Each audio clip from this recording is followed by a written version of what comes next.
I didn't discover what had happened until just around dawn. Okay. Interesting.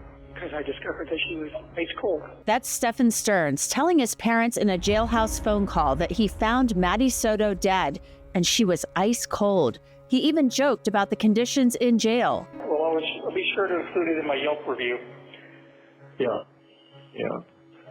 1 star. Accommodations suck. Food terrible. Yeah. The calls were released as Sterns appeared in court ahead of one of his trials.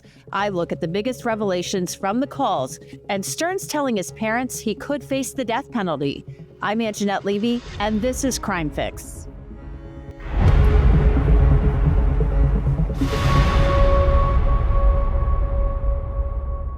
Before we get started, I want to tell you about something you really don't want to miss. It's a brand new Law and Crime podcast hosted by Jesse Weber that just dropped on your feeds exclusively on Wondery Plus. It's called LUIGI. It dives deep into a case that's unfolding right before our eyes. This isn't just any legal case. It's sparking a social and cultural reckoning, forcing us all to ask some really tough questions. It will bring you the facts, the twists, and the real-time drama that's shaking up the conversation. Don't miss it. All 4 episodes are out now only on Wondery Plus. Now back to the Sterns case. Stephan Sterns is making a big claim about how Maddie Soto died, and he made that claim in jail phone calls to his parents. Sterns is not disputing he was with Maddie's dead body. He can't. Law enforcement has said he's on surveillance video driving around with her body and then placing her in the trunk. Sterns faces the possibility of the death penalty if he's convicted of murdering Maddie Soto at a trial in September. Sterns will also go on trial in May for sex crimes he's accused of committing against Maddie. Sterns has pleaded not guilty to all of the charges. Prosecutors in Osceola County, Florida, said they found 1,700 images of Sterns sexually abusing Maddie in his Google Drive. I'll get to the jail calls in a moment, but first, Sterns was back in court last week, where his lawyers argued to close some pretrial hearings where things like motions to suppress would be argued. A lot of these cases that form the basis of allowing for the closure of the courtroom was pre a lot of the forms of media that we have now. TikTok, Instagram, Facebook, Reddit, podcasts. A lot of those mediums didn't exist back in the 70s and the 80s when these cases were decided, allowing for the court to allow restriction and closure. The pervasive nature of the internet itself and the exposure makes it to where the pretrial publicity, both the emotional aspect of it. Now, the state argued against closing any pretrial proceedings. They say it's not necessary and would not taint the jury pool.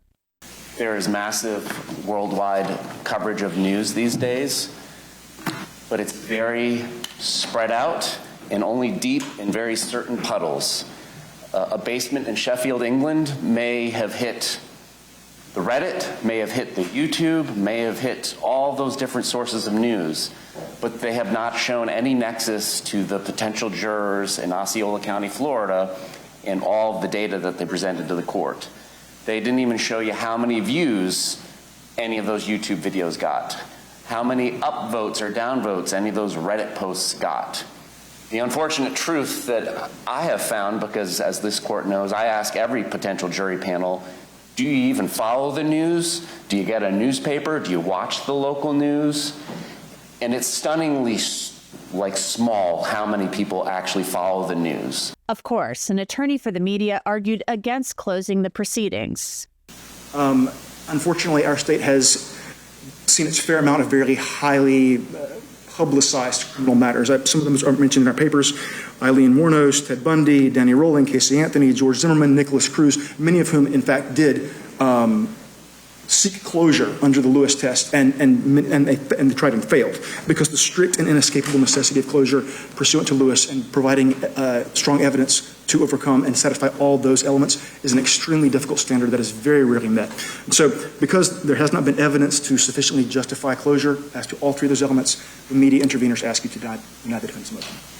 This is a Morgan & Morgan legal alert. Emerging reports reveal that hair color products may not come with clear warnings about potential health risks. If you or someone you know frequently handles hair color chemicals and have been diagnosed with bladder cancer or other cancers, Morgan & Morgan is here to fight on your behalf. Scan the QR code on your screen or go to forthepeople.com/hair to start a claim now.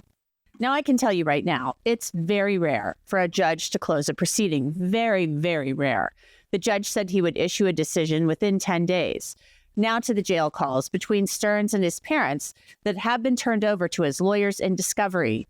The calls I'm going to play for you begin in May of last year, and they were just released through records requests. Some of the calls are mundane. In one from May of last year, he and his parents talk about his commissary. Hi. How you doing with your stuff that you got from the commissary? You have enough to... Well, he's fat and sassy. Yeah, I've got enough coffee, hard candies, and saltine crackers to last me through the end of the month here. Well, that's a couple more days. Yeah, the other snacks kind of went faster than I expected them to, so I think from now on I'm just going to stick to coffee, hard candies, and saltine crackers. Yeah, well, once you get your books, you'll have something to occupy your time. Yeah, but hard candies, saltines, and coffee, those have seemed to give me the best bang for my... Okay, all right. Chips and things like that, the pickles and all that, it just doesn't last the way you want it to. Yeah, okay. It's hard to have just one per day, you know? In the same call, Sterns expresses the importance of clinging to hope, given the seriousness of the charges he faces. Yeah. Just really keep hoping that something's going to break in my favor with this trial. Well, okay. Yeah, I have to have hope about something, you know. I have to maintain some sort of hope, otherwise I've got nothing. Yeah. You know, I mean, I've always given my guardian angel one hope. Well, you've been there. You've been there for what, 3 months now? Yeah, at the end of this month it'll be 3 months. March, April, yep, 3 months. So. Well, like I said, the whole process could take 2 or 3 years before it's concluded. So, and I've already been told that if the prosecution is smart, that they'll drag it out as long as they can. Yeah. So that's what's going to happen. So, just keep hoping we can find something. Then Sterns and his parents, Chris and Deborah Sterns, talk about his gentle nature. But you know, I would never have done anything like that. No. I mean, you're the same person that cried when I asked you to dispatch a little bird that broke its neck or something and was flopping around. Yeah, you know, same person that cares about people, cries at movies. Yes, I know. And then there was Skippy. Skippy, yeah. Rue. Jaybird, yep, I remember them all. Burying them was very hard for me. Yeah. And all I know, Stephan, is when I look at a picture of you and I look into your eyes, I don't see a monster there. I don't see a bad person there. I see my son who I love. And that never will change. Well, thank you. And I know that I'm not a bad person or an evil person or a monster. No. But you do need to dive into the Bible head first and stay in it, because you need grace and you need God on your side as a warrior on your side. I keep asking him to help me through this somehow. I know that And you still don't have a Bible? I have a Bible. I have a King James Version. So you heard Stephan Sterns say he has a Bible, and his mother talks to him about that.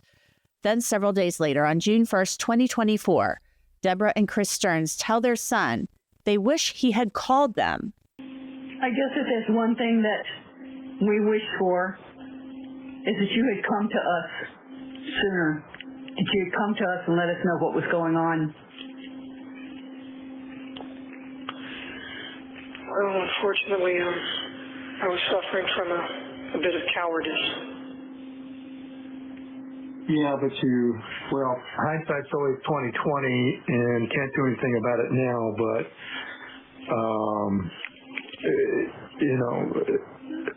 this thing, it's bigger because of it. It's a bigger problem because of that, and again, not sure what would be any. I'm sure there would be some things different. if you had chosen that path, because there's obviously nothing we could have done without. Well, there's nothing we could have done. I mean, there was only one choice. But we could have talked our way through this. I mean, the phone call that you made to me earlier in the afternoon, if you had at least shared that, we could have talked our way through that and figured out a much better solution than whatever whatever you guys came up with, because none of that was believable.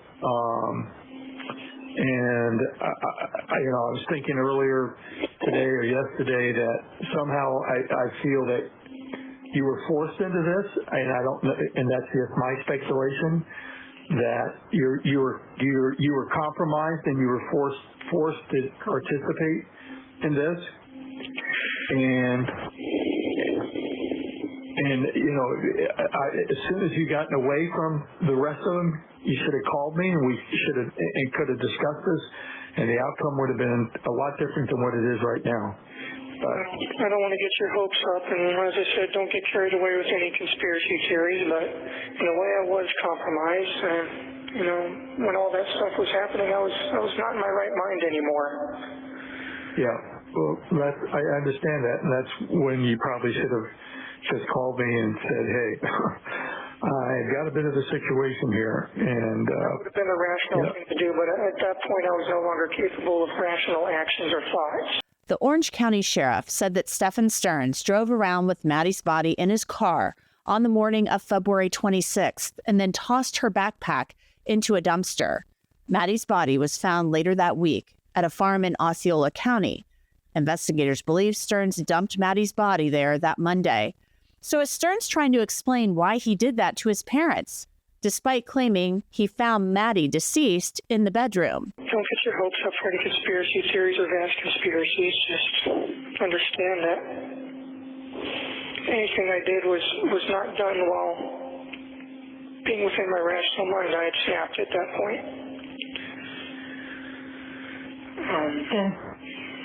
And I wish I had done the correct thing to begin with.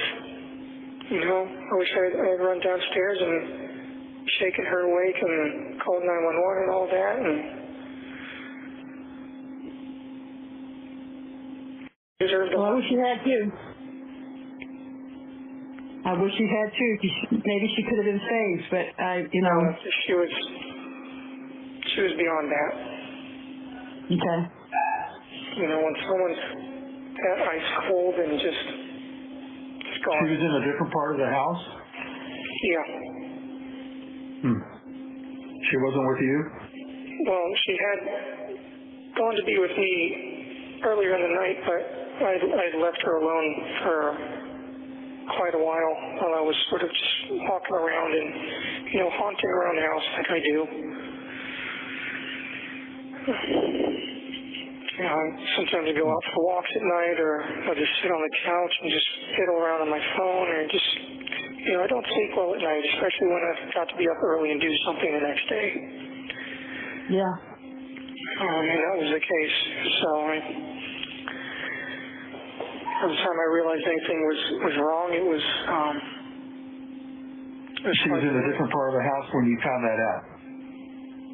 She was still upstairs. Oh, she was upstairs. Okay. Yeah, I left her alone there. Oh, okay. I had gone downstairs for a while, and every time I realized anything was wrong, it was just far too late. She'd been gone for a while.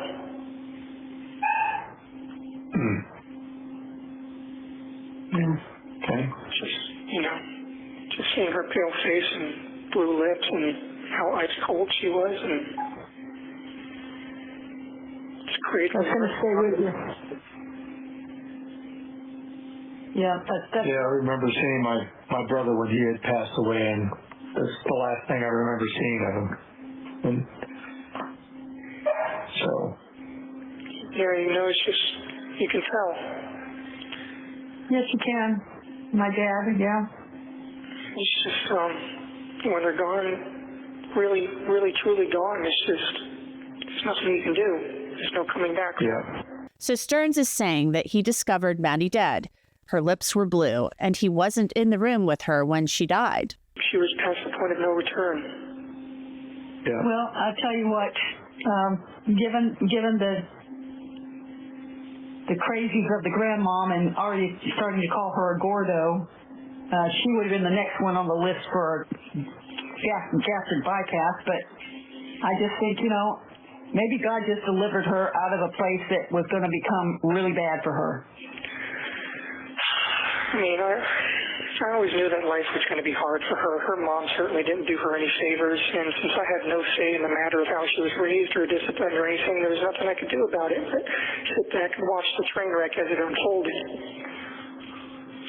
Yeah, and she's trying to tell everybody that she was a little angel and she had no problems with her, and you were already telling us that they were butting heads like two Rocky Mountain rams. Yeah, they had gotten physical on a couple of occasions. Yeah, I figure they did that again.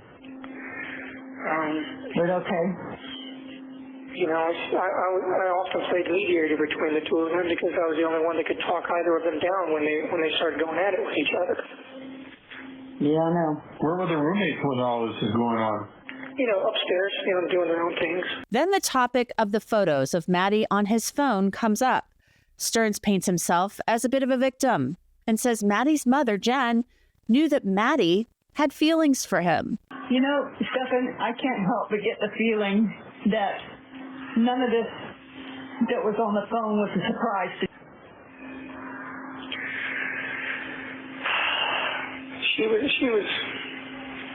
She was aware that I had certain feelings towards me. Yeah. Well, then why would she send her in there to sleep with you? She used to joke about it, call it an electrocomplex. Used to joke and say, you better not leave me for my daughter when she's older, things like that. Laugh about it, and they used to both ogle over me and comment on me and talk about me together and giggle and talk about how nice I looked, and it was not an appropriate situation. No, it wasn't. And, I always had an issue with boundaries. She never respected any boundaries that I tried to set. We got in arguments on more than one occasion about the sleeping arrangements, so I, would beg her, please make her go sleep in her own room. And she said, no, it's easier this way for me to wake her up when she's near me. And, it's like we didn't have any privacy and, just didn't have any space to ourselves. And she would suggest, well, maybe you should go sleep in bed instead. And it's like, it's like a twin bed, and I'm, 6+ feet, and why would I want to do that instead of sleeping in our king-size bed, I should have broken up with her a long time ago and just distanced myself. Oh, hell yeah. Oh, hell yeah. Should have, would have, could have. Hindsight's always 20/20. Yeah, it seems to be my superpower. Useless superpower. Captain Hindsight. The next day, Sterns calls back, and he and his dad discuss his future and the reality of his situation. Yeah, it's a big ask, and I told him even if I'm not worthy of it now, that I'll work my best to become worthy of it. Yeah. And I hope that you guys. Well, the murder charge aside, you're pretty much on the other side. Potentially, yeah. Yeah. I don't want to confirm or deny anything one way or the other. I'm trying to hold on to hope as best as I can and see how the cards fall out here. Sterns and his father then talk about what to do when he gets out of prison one day. Can't dwell on that. We got to figure out what kind of path we can carve out it for you in the future. Yep. Maybe God has a plan for you. Maybe I won't spend the rest of my natural life in these places, and if so, I need to have some sort of plan together. Yep. Some sort of resource to fall back on. You're a smart guy. You articulate well. You get passionate about something. Maybe God has a plan for you. Maybe. If I get to be free again, I've been thinking about that, Obviously, job prospects are going to be difficult to come by. I might need some sort of resources to help me get back on my feet immediately until I can work out the income situation. Yeah. Don't know what that would be, but because maybe we may be gone by the time you get out. I don't know if there's any way we might be able to set up some sort of trust fund or something. I don't know. Yes, you heard that right. Stephan Sterns suggests his parents set up a trust fund for him. Then 6 days later, on June 7th, Sterns and his parents find out that the Osceola state attorney has filed a notice to seek the death penalty against Sterns in Maddie's murder. Are you at home? Yes. Why? Oh, I was just wondering if you were around, if both of you guys were there. We're both here. All right. So did you hear from my attorney yet? Yes. Okay, so you got the news then that they filed this morning to seek the death penalty? Yeah. How are you guys holding up? Well, we're just waiting for this to play out. So, you know. Yeah. So, Debbie, your mother said that you were officially charged with murder. I didn't know about seeking the death penalty. I didn't hear that. Yeah, well, it was always a possibility. And the level they charged me at, obviously, you know, if they seek it, there's a good chance that they can get it. So at 10 o'clock this morning, they officially filed for intent to seek death. Well, it won't happen for a long time, according to your attorney, if at all. And from what we heard, your judge does not like the death penalty. He thinks it's too lenient, and he would rather have you in jail for the rest of your freaking life. Oh, wonderful. Yeah. I hate to say it, but I'd rather have you on death row because you're in more seclusion and you're not really with the bulk of the population of the people. Well, I hate to say it, but I'd rather be on death row too because I agree with him. It's a much easier way out. Yep. I'd rather, you know. And like she said, there'll be appeal after appeal after appeal, and yeah, she said it could take up to 25 years for them to finally get around to executing me if I'm found guilty. Yeah, and by that time you might welcome it, but we won't be here to see it. By that time, it's about all I've got in me to serve anyway, so. Yeah. I'll see what the point is. They said you were put.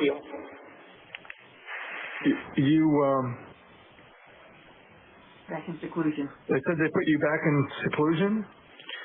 Well, I've been in seclusion this whole time. Chris and Deborah Sterns had told police that they were taking a lot of heat in Northport, Florida, where they live, over what their son was accused of doing to Maddie.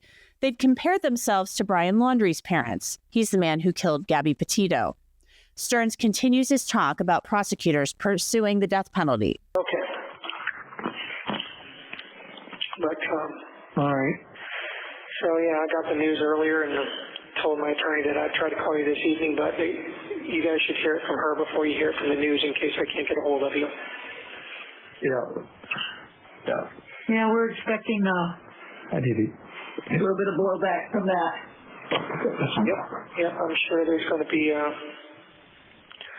little bit of ruckus and some people getting riled up. And I'm cooking ravioli that I got to.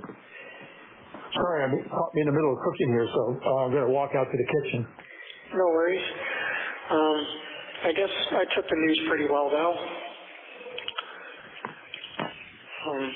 Well, okay, that's good. I'm just remarkably calm about everything. I've had this overwhelming sense of peace and serenity, and I don't know, maybe that will change, maybe it won't, I don't know. So, I mean,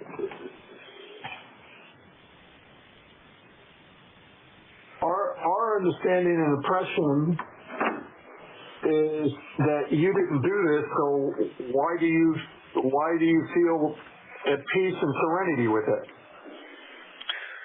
I don't know. I guess whatever happens, I don't know. Yeah, I mean, are you going to be accepted and going to be the fall guy for this? Is that the deal? Well, I think between that and the prospect of spending the rest of my natural life in a very miserable place before I eventually die alone with no one to care about me or give a shit that I've passed on, I don't know. I think... Well, I think whoever's involved in this needs to have justice served on them. I mean, if you're not part of this, then let's get that cleared up. Now you can hear Chris Sterns' surprise. He's thinking, why are you at peace with this if you did nothing wrong? Later in the call, Sterns' father asks him about when Maddie went to his bedroom the night of February 25th, and Sterns' response about Maddie is revealing. Were you awake when sent her into the room with you? Yeah. And she was fine when she came into your room? What time at night was that? Maybe 11-ish or so, I'm not sure. Okay, so she was fine, so what happened between 11 and whenever you found her? Well, that's the million-dollar question, isn't it? I mean, when you say you were out of the room, for what length of time were you out of the room? I don't know. 15 minutes? No, I left the room a couple times. The first time I left to go to the bathroom, and the second time I was out of the room for maybe a couple hours or so, maybe more. I'm not sure. Oh, okay. Well, that was plenty of time for the one-armed man to do it. Well, without getting into too much detail, she was acting kind of weird before she went to sleep, so I don't know what was going on there. But, acting weird, like having difficulty? Just strange behavior, acting loopy. Yeah. So I'm not sure. Have you been drugged? I have.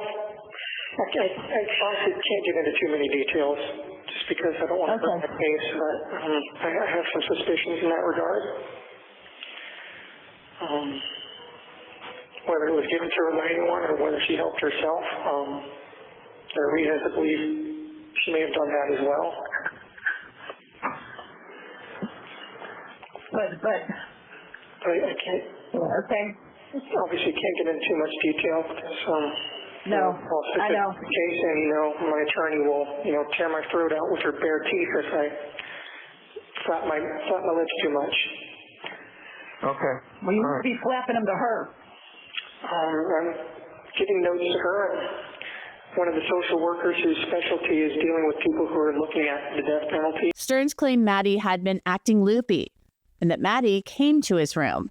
Sterns and Maddie's mother, Jen Soto, had previously told police that Maddie went upstairs with Sterns to bedroom 4 so she could get some sleep. Sterns also claimed to have left the bedroom. That's something new that we hadn't heard before.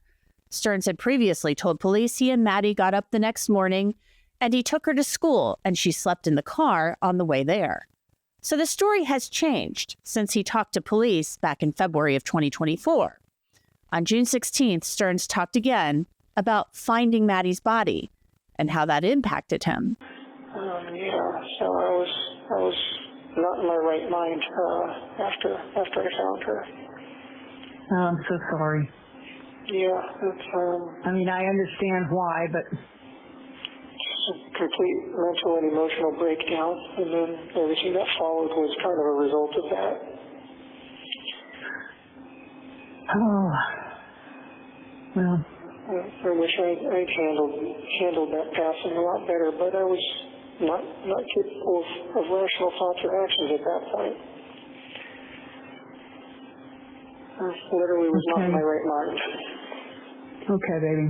Well, we know what we think happened, so it doesn't matter. It's hard to believe we're halfway through June already. Now, since these calls in May and June of 2024, Deborah and Chris Sterns told the Hidden True Crime YouTube channel that they believe only one person was responsible for Maddie's death.